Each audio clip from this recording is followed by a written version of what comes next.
Hoje nós vamos falar aqui sobre como identificar e lidar com sintomas de dependência emocional, você como terapeuta ou como amador das terapias.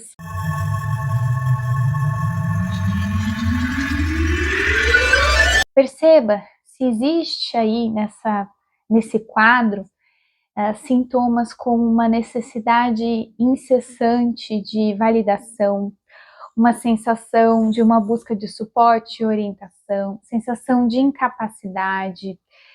Muitas vezes essa pessoa que é dependente emocionalmente coloca o outro no centro da vida, acaba buscando sempre, mais do que um desejo, buscando sempre deslocando a capacidade no outro, deslocando o desejo para o outro vira um objeto de segurança, de capacidade, de autorrealização.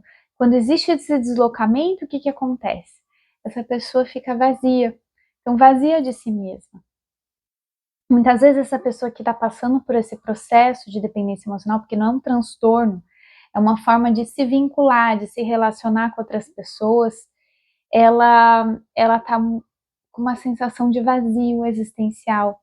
Também podem existir outras sensações como impulsividade, a sensação de insatisfação, de submissão, ansiedade de separação e até uma certa agressividade. E tudo isso porque, no fundo, essa pessoa está com uma falta de sentido. A outra pessoa está sendo a fonte de sentido da vida dela.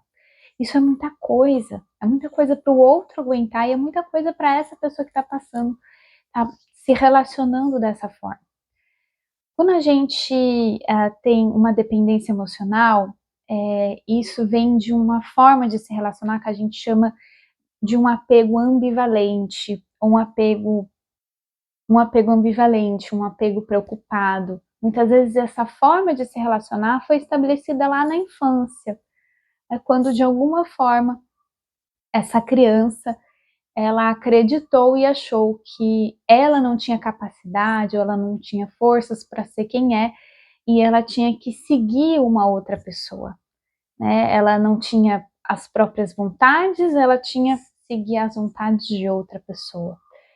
E situações de violência dentro de casa, né, de muito controle, tudo isso pode gerar um apego mais ambivalente.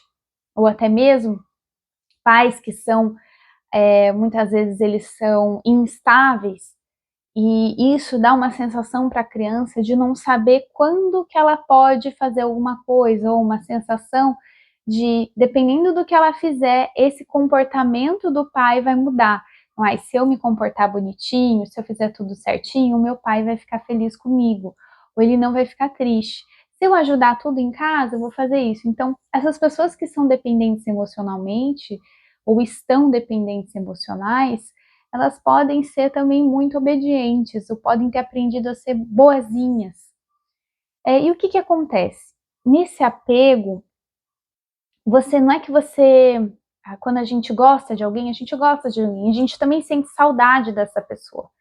Mas nesse apego emocional, a pessoa não consegue ficar sem, não consegue sofrer a privação. Por exemplo, eu quero, eu gosto, mas eu não posso ficar sem.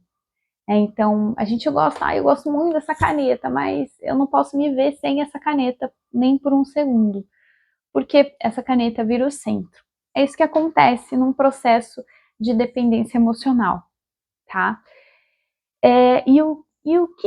Qual que é o ponto delicado? Que essa pessoa não aprende a desenvolver uma autonomia, e sem uma autonomia ela não é livre. E sem essa liberdade, ela também não tem o senso de capacidade por si própria e não desenvolve autoestima. Então, são muitas coisas que vão se relacionando com isso. Até tem um livro que fala Desapegue-se, do Walter Rizzo, e tem também um triângulo que fala da codependência emocional, que eu vou falar aqui também, que é o triângulo de Karpman. E nesse livro Desapegue-se, o Walter Rizzo ele dá várias sugestões, enfim, explica mais sobre esse apego, e principalmente como que a dependência está relacionada à incapacidade de renunciar àquele objeto de desejo em determinado momento, né? E vai desenvolvendo uma crença de que esse vínculo vai dar prazer, vai dar segurança, autorrealização. Existe também um processo em que, dentro dessa dependência emocional, até o dependente se liga com um codependente, que é o quê? Você estabelece, vai vivendo as relações através de 3 posições, né? Então, no triângulo de Karpman, que é o salvador, a vítima e o perseguidor. Em alguns momentos, você vai buscar fazer tudo. Essa pessoa busca ser a salvador. Então, é uma criança que vai fazer tudo. Não, pode deixar, pai, eu vou fazer todas as tarefas, tudo que você quiser, tudo pensando, dessa forma o meu pai ou a minha mãe vai ficar feliz, dessa forma eles não vão ficar tristes. Só que o que acontece? O outro não correspondeu ao que eu fiz. Então, o outro vira um perseguidor, um vilão.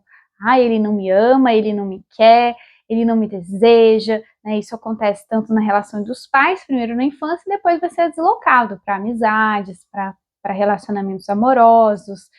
E daí tem um terceiro ponto aqui, nesse triângulo, né, que é a vítima. Daí você, poxa, por que eu sou assim? O que eu fiz de errado? Uma culpabilização muito grande. E a questão é que você vai vivendo essas polaridades nos seus relacionamentos, tanto no seu relacionamento profissional, seu relacionamento conjugal, relacionamento afetivo, e vai vivendo essas polaridades. E muitas vezes esse codependente, quando ele está numa posição de salvador, provavelmente ele vai se relacionar com alguém que é dependente, que precisa dele, né? Ou quando está numa posição de vítima, vai buscar um salvador. E daí essa codependência, ela também se constrói, esse processo da dependência emocional, onde um necessita do outro para poder sobreviver. Um não sobrevive sem o outro. E como sair disso? Como que lidar com esses sintomas? A gente precisa desenvolver a autonomia emocional.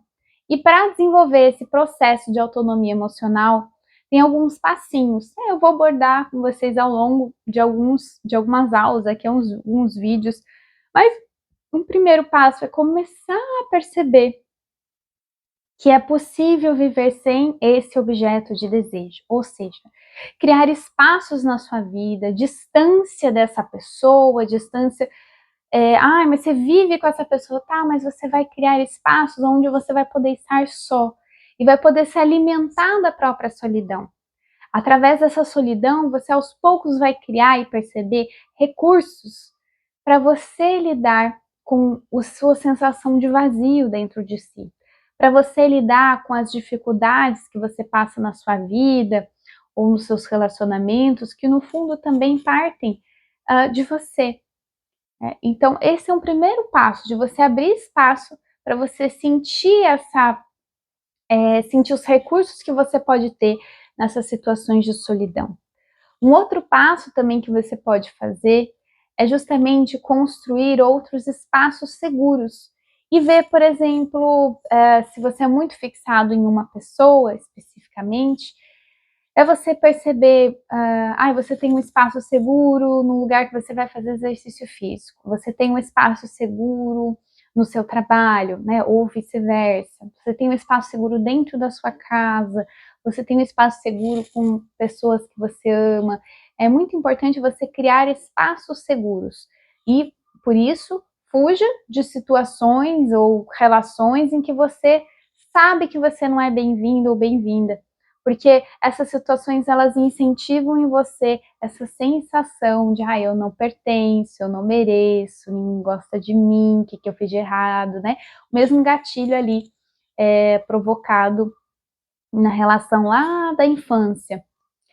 Outra coisa, um ponto que você pode experimentar é começar a listar, né? Você pode fazer essas listas de decisões difíceis, decisões normalmente que você terceiriza para outras pessoas, para o seu companheiro ou companheira. Então faça essa lista de decisões, por exemplo, marcar médico, marcar exames, combinar com pessoa para vir na sua casa, enfim, coisas assim, pequenas tarefas que você normalmente terceiriza e vai da mais fácil para mais complexa e vai tentando se colocar para fazer isso. São algumas das sugestões que você pode começar a lidar com essa sensação, mas principalmente você vai aos poucos se enchendo de si mesmo, percebendo as coisas quem é você, as coisas que você gosta, seus interesses, aquilo que faz você ter o próprio valor por você mesmo, não pelo que você faz ou deixa de fazer pelos outros.